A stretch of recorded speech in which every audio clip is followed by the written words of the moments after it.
Welcome to Lynn Cullen Live, talk radio without the static. Email your questions and comments to Lynn at pghcitypaper.com. And now your host, Lynn Cullen. Oh, I knew it. You were going to put me on just as I was hacking and calling. Yeah, good morning. How you doing? Yes, a dreary, rainy July 8th it is. Man, I got to tell you, this weather stuff with the increasing severity of these storms, I don't think there's a tree in my neighborhood that hasn't been shorn of sizable. We're not talking twigs. After these things, I go out and there's big hunks of these beautiful old trees lying all over the road. I saw one on top of 3 cars right next to where Mr. Rogers raised his family. Stuff blowing off, tree of life. It was all over the road. It was really, my gosh, I so feel for, trees as they are so necessary to help with global warming, right? And global climate. Let's just call it climate crisis. I heard Biden say that the other day. I think that's we got to rid of global warming, climate change, climate crisis. There is no way that it should be 120 some degrees in Saskatchewan? Where was that? In Canada. 118 degrees in the Pacific Northwest. That's, according to climate scientists, the odds of that are absolutely, it's not like once in a millennium. It's, there was a front page story in the Times today saying that you talk to climate scientists about what happened in the last few weeks, and they really don't have words. And it makes them concerned that their prognostications and what they have been telling us we're heading into might not, in fact, be grim enough. So, this is the biggie. All our other issues, problems, they're going to amount to nothing. Because this one, sort of like a pandemic, is a global, it will impact everybody on this planet. And not in a good way.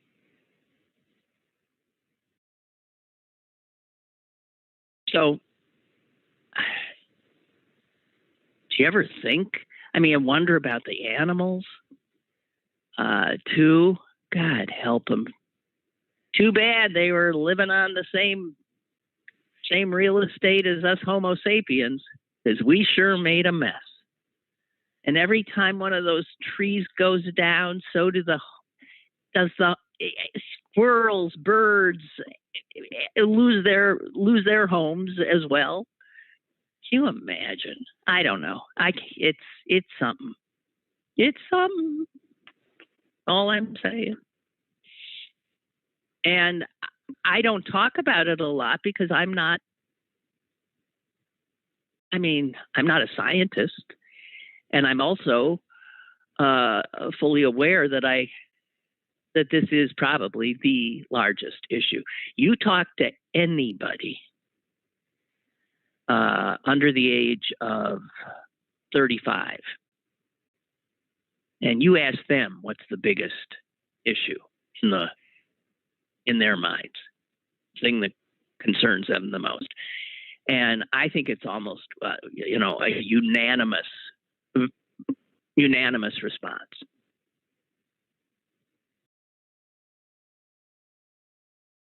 Just saying. Want to head back to a story I mentioned on Tuesday, an incredible, unbelievable story that Henry has written he thinks is unbelievable, even though I found it in a reputable media outlet, The Week. And here's what Henry said, just passing it on to you.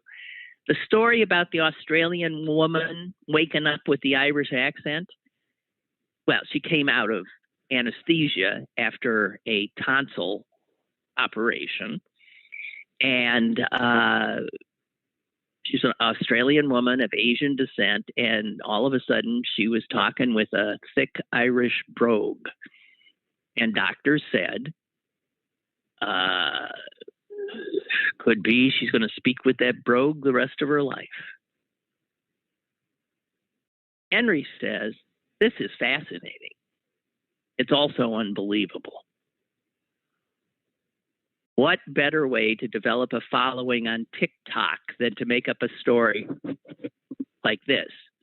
Well, I don't know I don't think it originated on TikTok, Henry, but whatever. The article says, he says, well, I don't know what article he's talking about, but he says this, which he found in an article. Foreign accent syndrome is a thing. Foreign accent syndrome most commonly occurs following a head injury, a stroke, or some other type of damage to the brain. Well, that's according to something called Healthline. This is extremely rare. As far as is known, only about 100 people are diagnosed with foreign accent syndrome. Since the first known case was acknowledged in 1907. So in more than 100 years, just about 100 people worldwide have been diagnosed with this. Henry says, that's just too rare to be real. Oh, he says, I'd like to know if it's a legitimate Irish accent or a fake one. What do the Irish have to say about this? Well, I don't know what the Irish have to say about it. Do they think it's well, I have to tell you, a woman I know who lives in Clareton suffered a near fatal episode in which she ended up in the ICU, and by all accounts was not expected to survive. I just saw her yesterday, so I can tell you she did.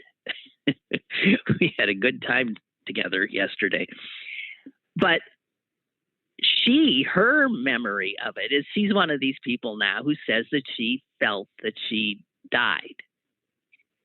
And that was her experience of feeling herself, outside her own body and all that kind of thing. What she doesn't remember is something that she was told after she came back into the world. And that was that she was speaking in her delirium in Yiddish, which one of the doctors recognized. And here's the thing. She can't speak Yiddish.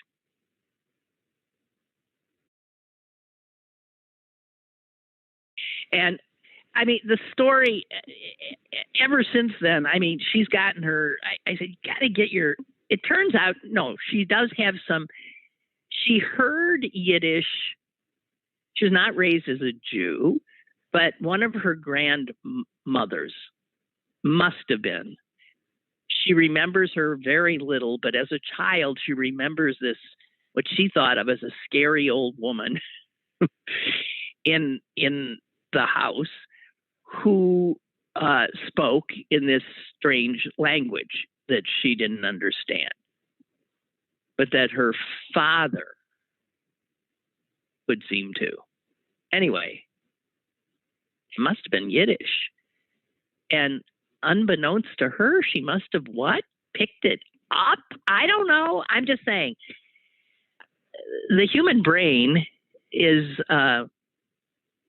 when it's functioning, is capable of astonishing, strange things that, that belie our sense of maybe who we are or what we know, or I don't know. So I'm just saying there are these mysterious things that happen when a body is in extremis. Is that a proper use of that? It just, so just saying.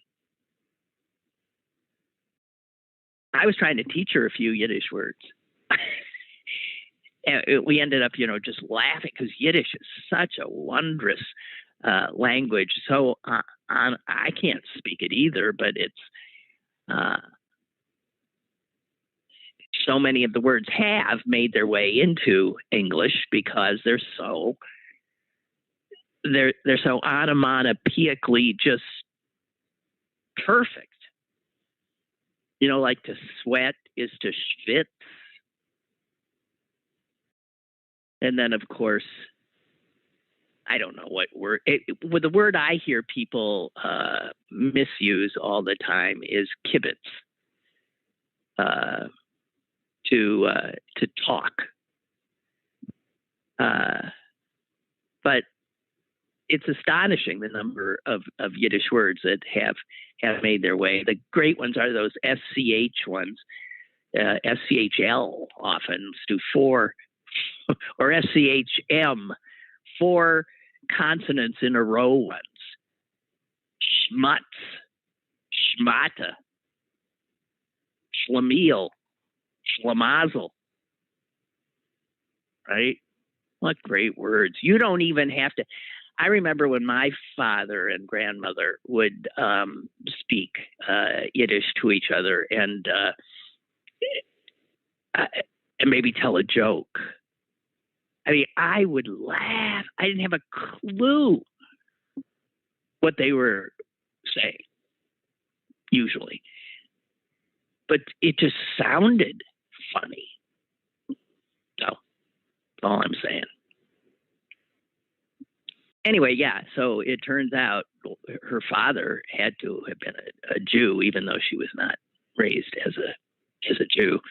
But I'm telling you, there she was talking Yiddish. Who knows? Now, let's see. Let's do some stuff today. Got so many different directions I can go in here. Let me start with this. From the business section. And it says that Nextdoor is going public. Now, Nextdoor, for those of you who don't know, is an app that you can have on your phone, or I guess on your computer, and it allows neighborhoods people to interact, to talk to each other. It started up in 2011, and it was essentially considered to be something like sort of Facebook for neighborhoods, where you joined and said, "Hi, here I am. I'm a neighbor," and then you could just not ever again say another word, but you were privy to what other people were saying. And I mean, I found it helpful for things like, are your lights out? Do you have electricity? Or watch out, wires down on such and such a street. Believe me, I mean that kind of thing is really helpful. Or your dog is lost, or I found this cat. So that's what it to me is helpful with. People can have items they want to sell and they'll post them. But man, I didn't realize that this has become a big thing. There are now over 250,000 neighborhoods that use this tool in 11 countries throughout the world. And so the folks who invented it are going to go public. So I guess you'll be able to buy shares in it. I don't know. Now I bring it up because I had wanted to talk. I've wanted to mention it a few times because, and those of you who do belong to Nextdoor, doesn't cost anything. You can just join it. Would obviously probably have noticed the same thing I have, which is that the general incivility that is rampant in our country now, sadly, seems to be apparent more and more on Nextdoor. So people are not necessarily behaving in what I would call a neighborly manner. And some of I now look at it to find these rants, people losing it over absolutely nothing that deserves that level of outrage. And it just now has become a mirror of so much that's both wrong and right, because you do also see stories of people helping people. Some woman posted the other day that she needed a half a gallon of milk. And I swear 2 other people immediately said, I can get it for you. And maybe they knew her. I don't know. But why wouldn't you just call a person if you needed it's odd. I mean, to me, it's odd. But then other people write in saying, oh, what a wonderful person you are to help somebody like that. And of course, it makes others feel like jerks because you didn't think for a minute to get the woman some milk. You thought, what the hell are you asking for milk here on this app? Who are you? I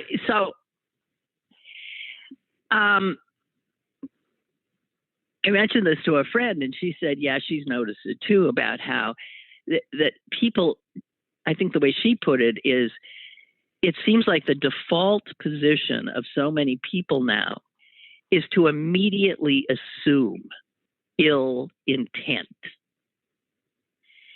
So that if somebody, and this was one of the little ones we were talking about, some woman posted a picture of a car that was partially blocking her driveway. And she was incensed. And she said she had no idea whose car it was, but she couldn't get out of her driveway and she couldn't get to work. And my gosh, the responses to her were mostly, first of all, call the police. That was almost call the police. And I'm thinking, what? And again, that just seems a little, call the police? Yes. Person after person say, you call the police, they'll ticket the vehicle, and then once it's ticketed, you can call a tow company and have that thing towed away.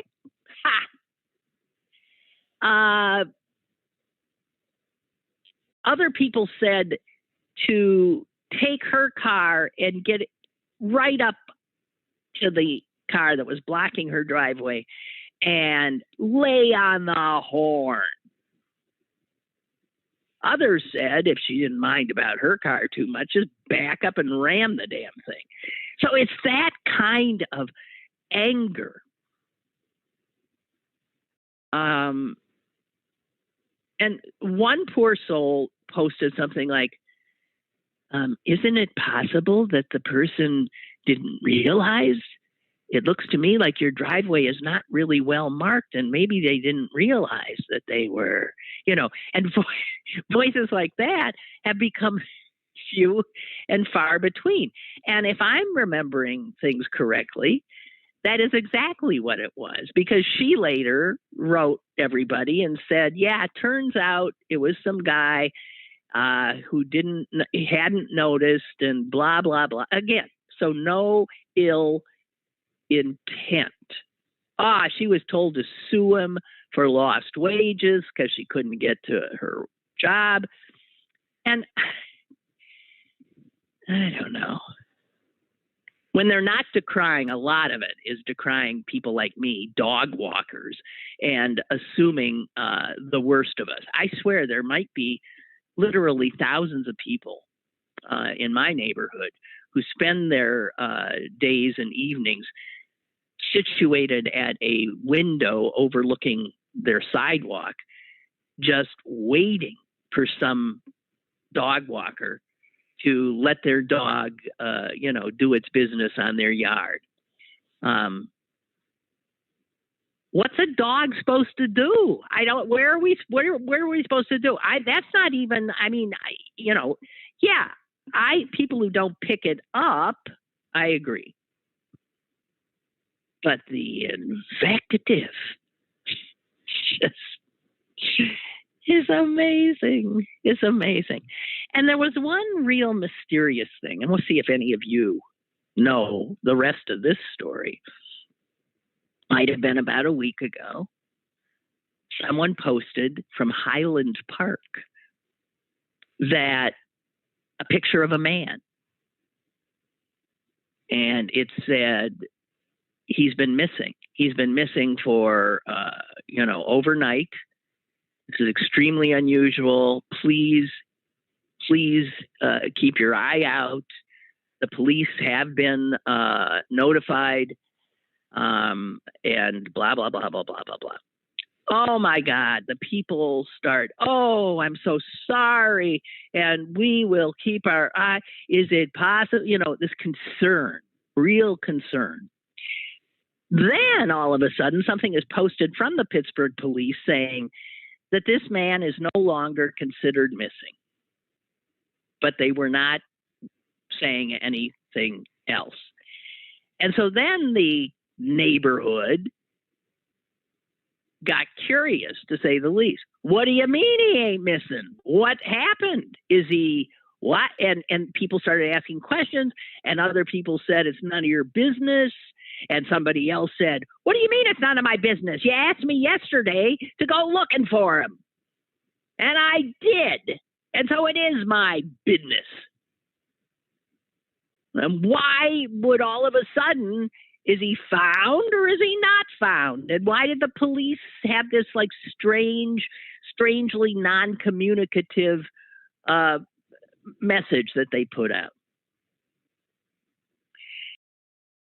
Well, I haven't seen anything about it in the news or anywhere, but I have heard from somebody, and I'm just going to put this out there, that someone said the guy who was missing for 2 days, I believe, is like a pretty big mucky muck at BNY Mellon. Like an attorney, a legal counsel or something. I don't know. So that now is like, so if you're, I don't know. I have to tell you, now when I heard that, then I thought, whoa, that sounds like a story, doesn't it? I mean, that's the journalist in me, not to mention the, curious person. A big mucky muck goes missing, And then the police say, never mind. It doesn't appear he's missing anymore, but we're not telling you anything else.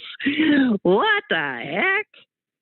So I'm just asking if anybody knows anything about that. Because now I want to know. So there's next door. If you don't belong, I mean, I had a friend, now gone, who was one of those people who, was sort of always looking at what was happening in the neighborhood, always interested in knowing who did what, always read all the real estate transactions to see who paid what for what. And I had told her about this when I first found it. I said, this would be to you like the greatest thing ever. And I don't know that she ever got on it. I think she might have been intimidated that it was an app. But anyway, they're going, going to be on the big board or something. I'm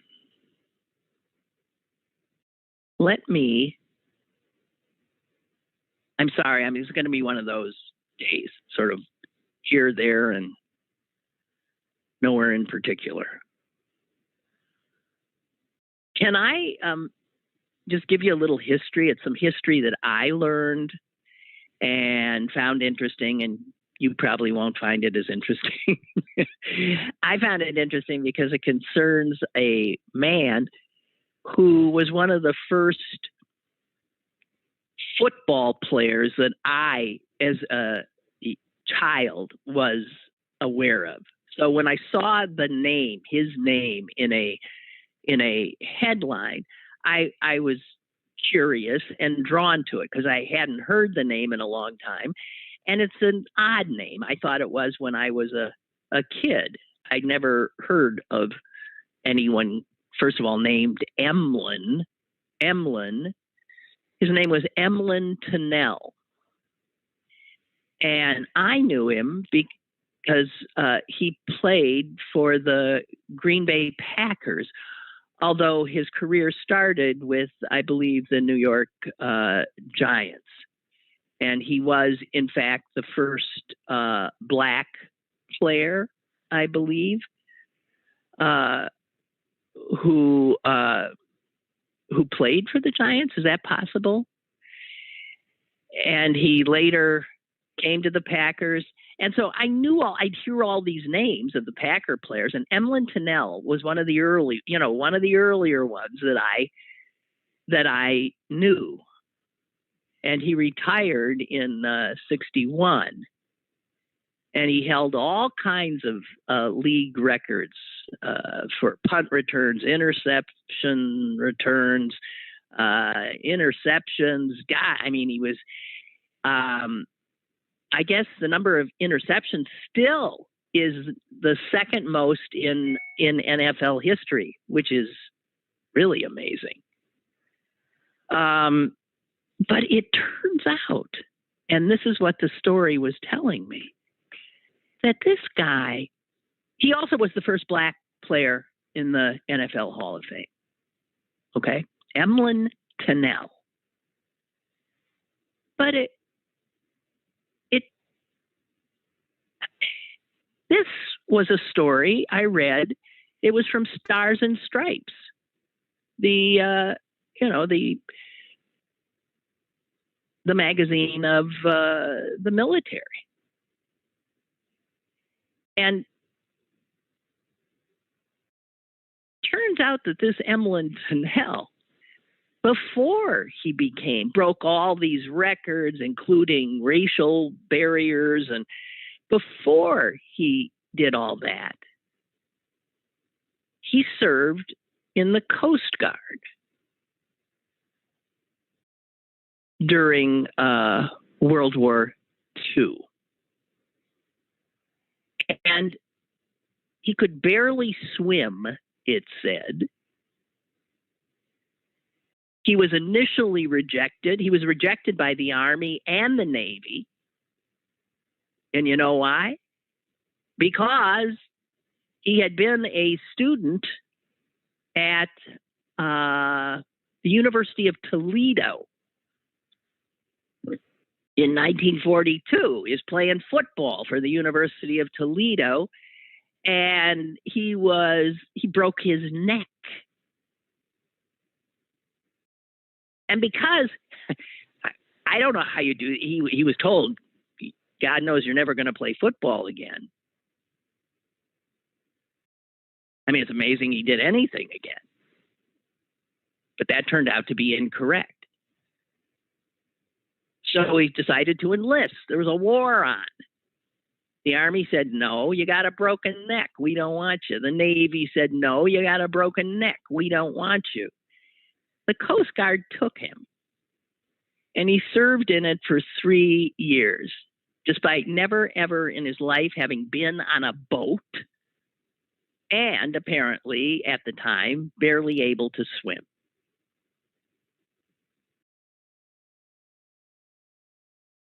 Because he was a black man, he served as a steward's mate. I don't even know exactly what that means, but I suspect it means he was waited on the white sailors, pretty much. I don't know. One day, the ship he's on is in Papua New Guinea. And it was carrying 6,000 tons of explosives. And a Japanese plane attacked. And a 27-foot hole was blown in the ship. The ship was set on fire. Cannell it was noted, saved the life of one shipmate who was set on fire himself. Cannell beat the flames out with his own hands and then carried the guy, a machinist, to safety. 2 years later, he's in Newfoundland on another ship, and he jumped into the frigid waters there to save another shipmate who was drowning. I don't have any. So this guy who couldn't swim saves another guy who's drowning, and he himself gets hypothermia and blah, blah, blah. For his heroic actions, the ship's commanding officer nominated him for the Silver Life-Saving Medal. And that in itself is extremely unusual because, as we know, Black service members in World War II and beyond were often denied medals that would have most assuredly been given to them if they had been white. And in fact, after he died young, at the age of 51, he received that medal as well as the combat action. Shut up. Oh, no, it's not. Anyway, sorry. That's my landline going berserk. Okay. So, posthumously, he gets those. And then after the war, this guy goes back and plays football at the University of Iowa. And in 1948, he hitchhikes to try out with the New York Giants and, becomes the first Black player ever signed by the Giants.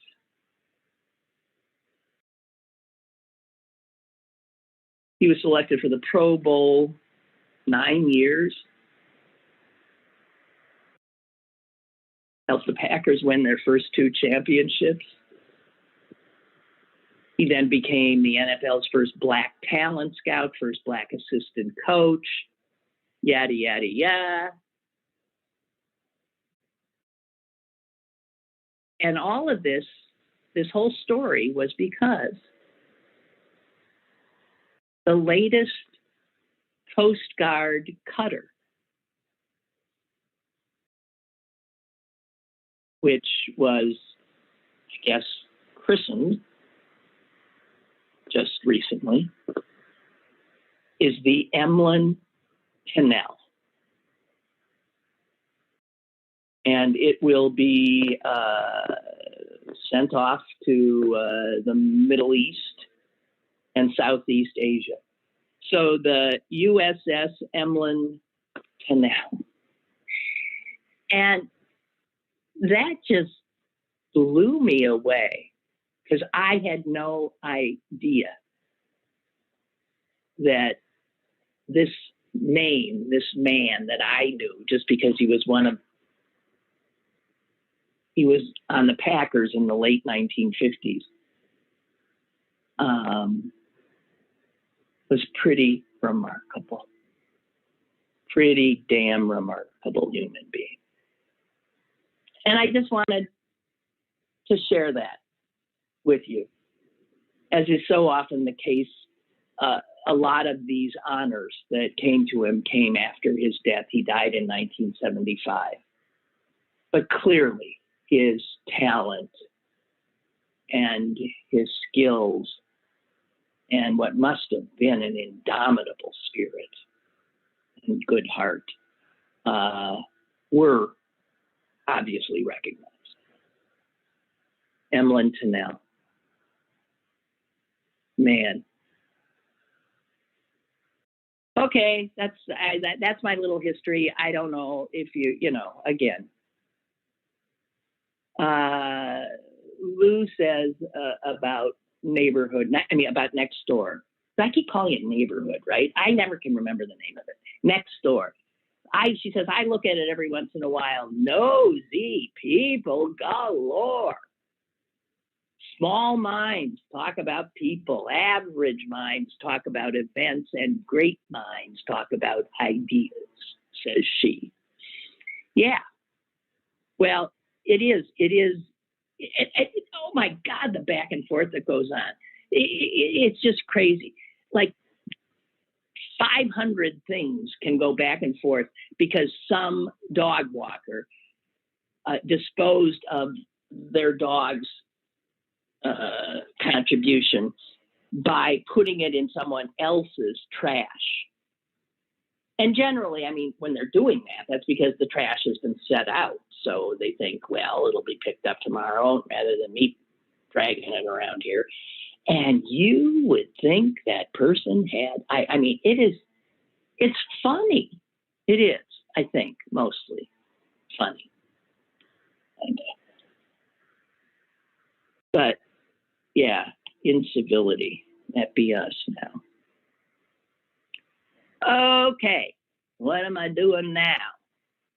I'm up. Back to the business section.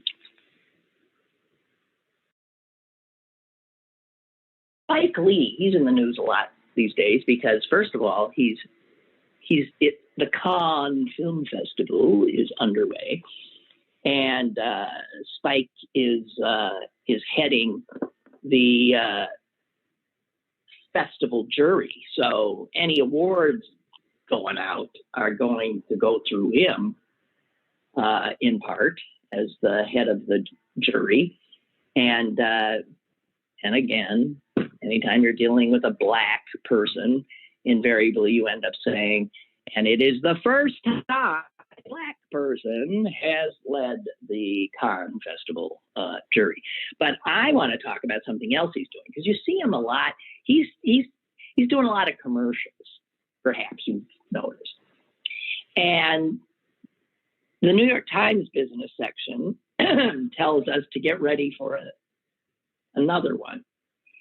And in it, and the only reason I'm interested in this is because I saw something the other day that I thought, you're kidding me. I swear, I saw something that said that there was like a cryptocurrency ATM,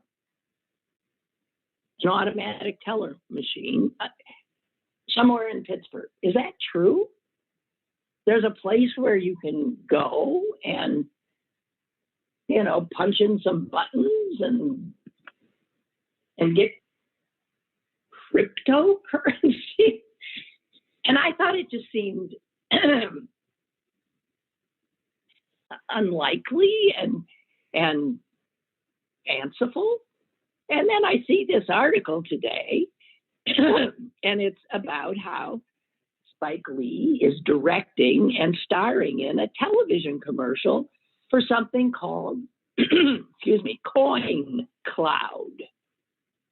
And it's a company that essentially makes ATMs for buying and selling Bitcoin and other virtual currencies. Huh. And, a reporter, in the commercial, Spike Lee says stuff like, old money's not going to pick us up. It pushes us down. I don't know what that means. And then he says the digital rebellion is here. And he's not the only one who's doing these kinds of commercials now. Tom Brady apparently's got one. Alec Baldwin, and these are for other companies dealing with cryptocurrency. And this has gotten Spike interested in it since he's touting it. So he said he does plan to invest in these virtual coins. Although I note this because I had spoken of this, I think, last week. He said he's going to invest in cryptocurrency, but he's not going anywhere near those non-fungible tokens. I had spoken about non-fungible tokens, the NFTs, as they are known as, and how I just truly do not comprehend it. I guess things have value if we agree they have value, right? So NFTs now have value. I'm so sorry about my throat here. So Spike said this about NFTs. NFTs, man, I don't understand that. I'm old school. Well, he ain't old school if he's doing commercials now for ATMs for Bitcoin. He says, I'm so old school, I sometimes have to ask my children to turn on the TV. You know, all those remotes. Oh, yeah. I understand that, too.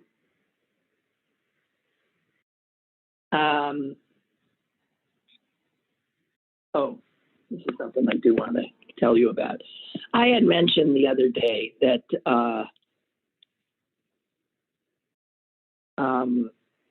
that I had listened to this interesting conversation with two Black intellectuals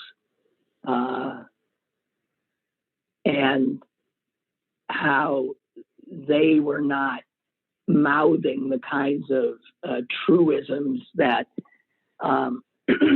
you hear constantly regarding race.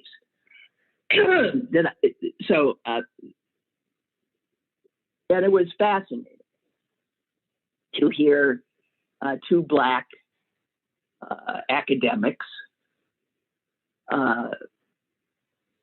being so contrarian, totally, and passionately about how the rest of us are now talking about race in America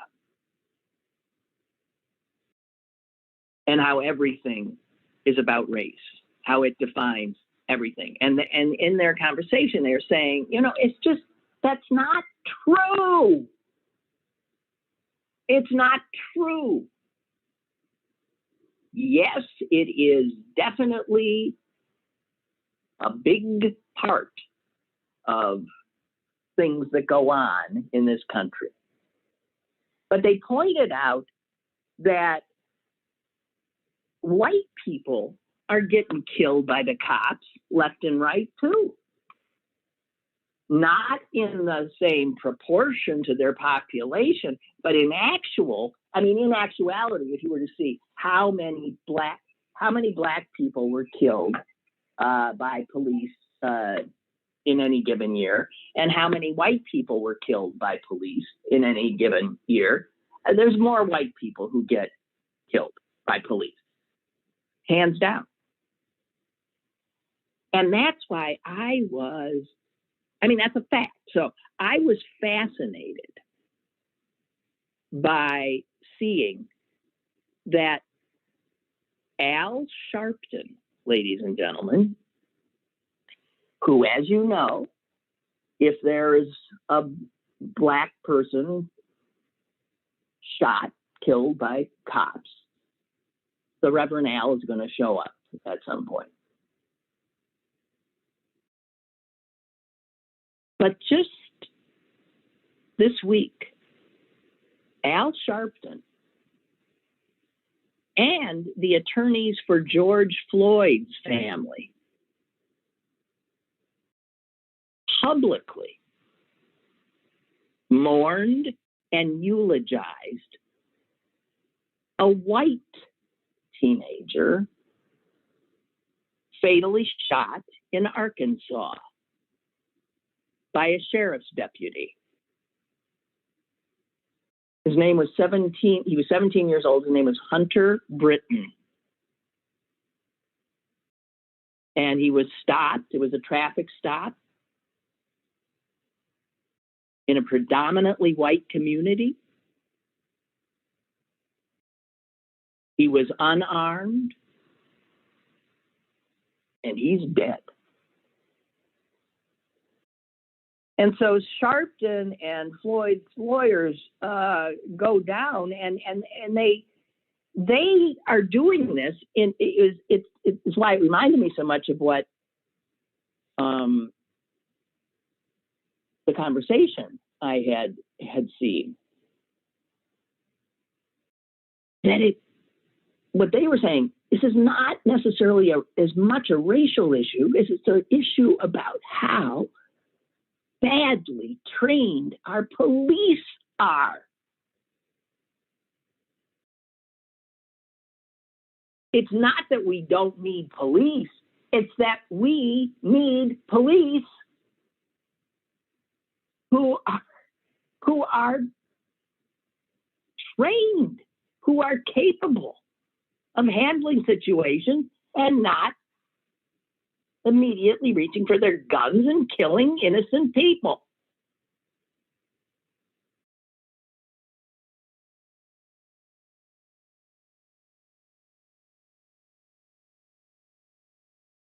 So I don't know a lot about this. All I know is that this shows that Al Sharpton and Floyd's lawyers are somewhat in agreement with those two contrarian black intellectuals. They are trying to broaden this conversation. And I don't have here what Sharpton's eulogy was.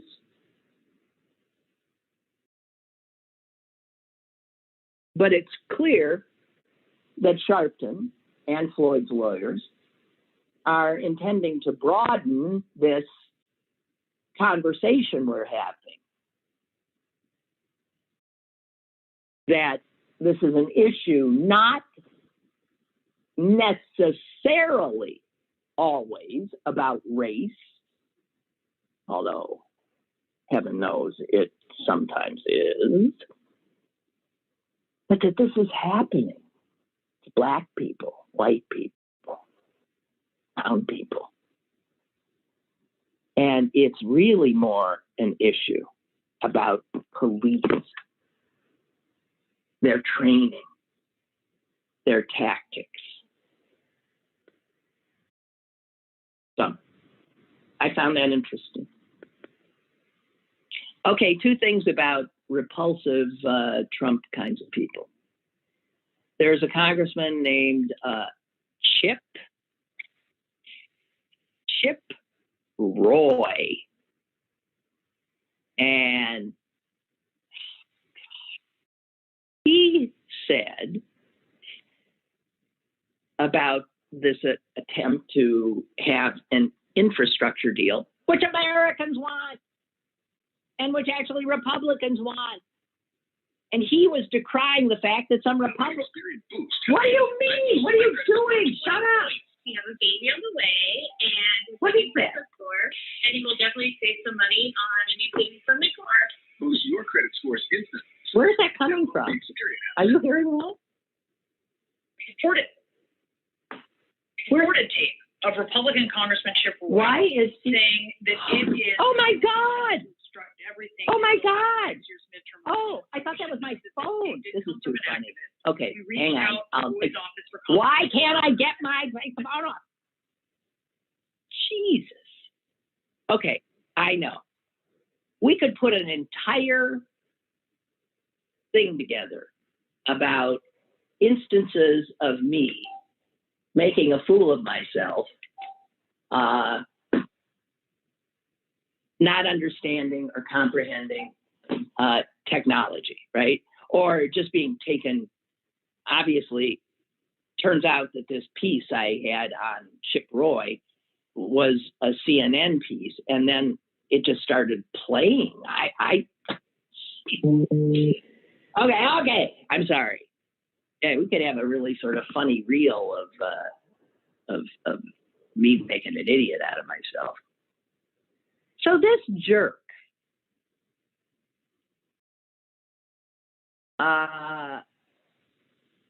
is going after fellow Republicans who would dare help pass an infrastructure package.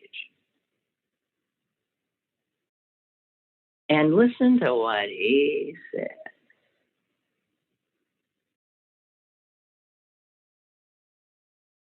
"18 more months of chaos." He's counting to the 2022 elections. 18 more months of chaos and the inability to get stuff done. That's what we want.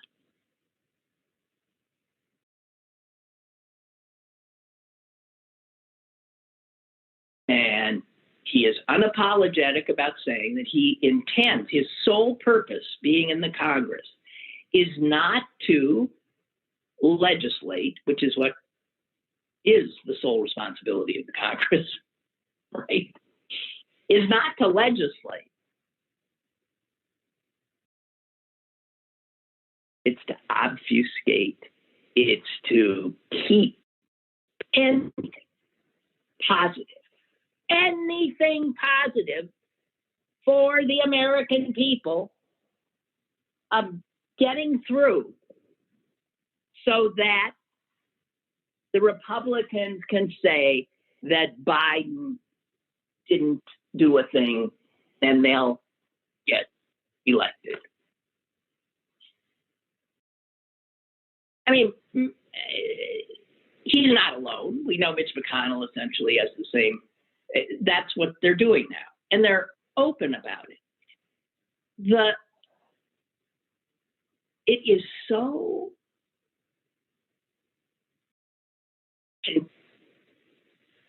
It is contemptible.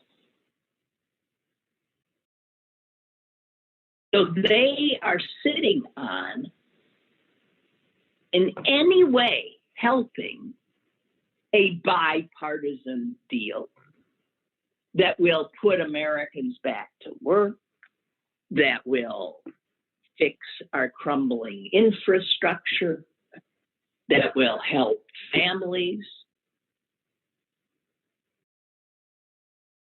And they're doing it solely to stay in office where they do nothing.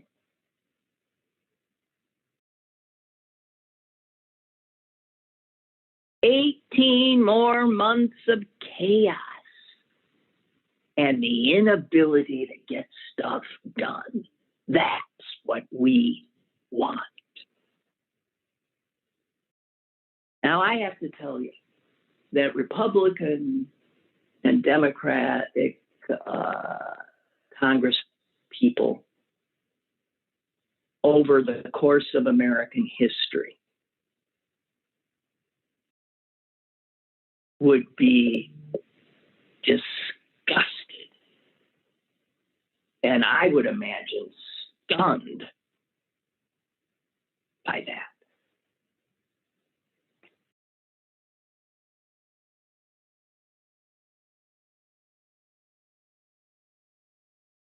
And then, in case you didn't understand it, he went on to say, for the next 18 months, Republicans' job is to do everything we can to slow down and block the Democrats' agenda and then win the majority.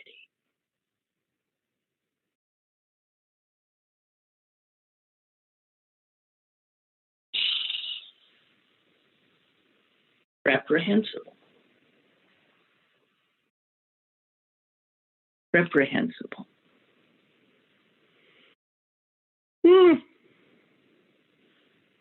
Incredible. I'm sorry. I just sometimes am just blown away by it. Even though it's a constant. Nothing new here. Nothing new to see here. Move along. It's just Republicans doing what they've come to do. They think their job is to stay in power, not necessarily to do anything, to do things for their rich friends.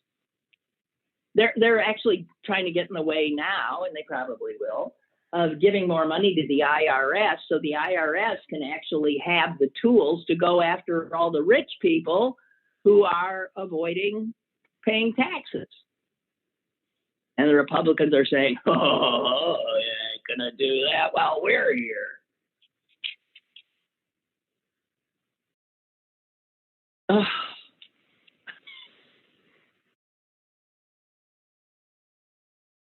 I was reading Gail Collins' column today, and she did a column about that C-SPAN list of the best presidents, or the ranking of U.S. presidents, and she was pretty astonished, as I was, that Donald Trump was not last.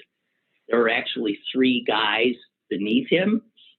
And she tries to explain why those 3 guys ended up beneath Donald Trump.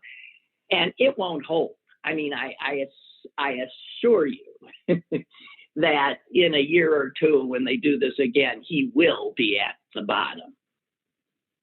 Because ahead of him he's ahead of who? Franklin Pierce, who was, a lousy president. His biggest thing was he was apparently extremely handsome. So he was called Handsome Frank. But as a president, he was a real washout. He was also a drunk. And he really found it impossible to take any kind of a stand on slavery at all. So some of the guys that ended up are people pre-Civil War, which was, yes, a daunting time to be sure. But the one that's always at the bottom is the only one from our great state of Pennsylvania, James Buchanan, widely believed to also have been gay because, of course, he was also the only bachelor president. And he's always at the bottom because he was a lousy president, and he didn't manage to stop the South from seceding. Well, who could have? I'm just asking. If he didn't have that position, his sort of historical placement. The odds are, and as she points out, I mean, he faced a near impossible challenge. And the fact is, put in a different era, he might not have ended up as the worst president. And the other one who's there is the poor guy, why am I blanking on his name, who served, was it Polk? Who served about 2 minutes, and so obviously didn't get anything done because he was dead. Who was that? Harrison. That was it. It was, William Henry Harrison. Right? He didn't even serve. He didn't even get his 100 days. He was dead, gone, finished. That's it. So what? Why does he end up down there? I mean, you can't even. He should just get an asterisk and be taken out. He didn't have a chance. So he doesn't belong at the bottom. That's bull. Donald Trump belongs at the bottom. But she also uncovered, because she takes issue with where Thomas Jefferson is put in the standings, because she hates him. And she shared this little historical tidbit, which I have to admit is so disgusting that I want to pass it on to you, and then I'll say goodbye. Jefferson once wrote a letter. So we've got this in his handwriting. He wrote a letter to his daughter.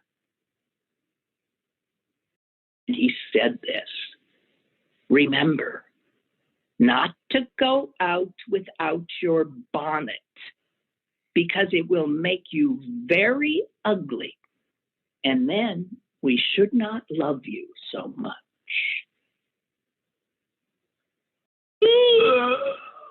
God, I know. He was a man of his time. But that, to think that, I mean, so starkly, to tell women, we're not so stark about it now, that your value is in your beauty. And you wear your bonnet so that your skin will be as white as it can be. And this from a man who, of course, bedded his black slave and fathered what? How many? 6, 7 children with her? I'm sorry. Yeah, all I got to say. Okay, I'm done. Thank you so much for being there if you are. And stay dry and stay away from falling trees. God almighty. And I'll talk to you again on Monday. Bye.